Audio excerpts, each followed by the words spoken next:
2009 সালে বিডিআর সদর দপ্তরে পিলখানায় সংঘটিত হত্যাকাণ্ডের বিষয়ে রাজধানীর সায়েন্স ল্যাবরেটরি BRICM অডিটোরিয়ামে জাতীয় স্বাধীন তদন্ত কমিশনের সংবাদ সম্মেলন চলছে। সরাসরি চলে যাচ্ছি সেখানে।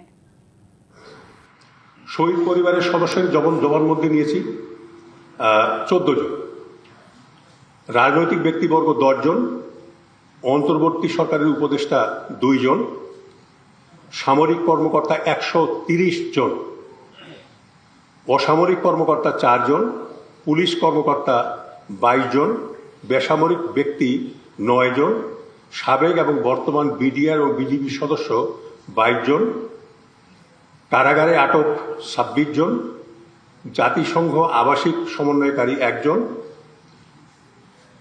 সাংবাদিক 3 জন। এখানে ভিডিও রেকর্ডিং এবং ভিডিও রেকর্ডিংয়ের রিভিউ 600 ঘন্টা আমরা ব্যয় করেছি এর জন্য, এবং অডিও ট্রান্সমিশনের জন্য 600 ঘন্টা। বিভিন্ন সূত্র থেকে প্রাপ্ত স্থিরচিত্র ছবি প্রায় 800। মোনালিসা হেভি ফ্লো 15 পিস প্যাকেটের সাথে 8 পিসের একটি প্যাকেট একদম ফ্রি।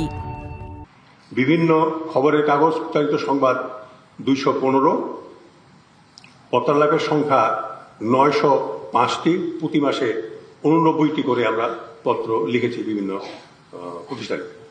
মোট 27টি প্রতিষ্ঠানের সঙ্গে পত্রালাপ হয়েছে, সরকারি বেসরকারি। সেনাবাহিনী কর্তৃক পরিচালিত তদন্ত আদালতের তদন্ত প্রতিবেদন এবং 6টি প্রমাণপত্র এবং এক্সিবিট সেনাবাহিনীকে ফেরত দেওয়া হয়েছে। জাতীয় তদন্ত কমিটির প্রতিবেদন, যেটি আনিসুজ্জামান সাহেবের সঙ্গে হয়েছিল, সেখানে স্বরাষ্ট্র মন্ত্রণালয়ে ফেরত দেওয়া হয়েছে তদন্ত প্রতিবেদন। তৎকালীন বিডিআর কর্তৃক পরিচালিত তদন্ত আদালতের প্রতিবেদন 52টি তদন্ত প্রতিবেদন বিজিবিতে ফেরত দেওয়া হয়েছে। এগুলো কিন্তু আমরা সমস্ত স্টাডি পড়েছি, কিন্তু শত পেজ, শত ওয়েবসাইটের মাধ্যমে প্রাপ্ত তথ্য, ইমেল, জবানবন্দি, ভিডিও ক্লিপ 316টি। এখানে বলে রাখা ভালো,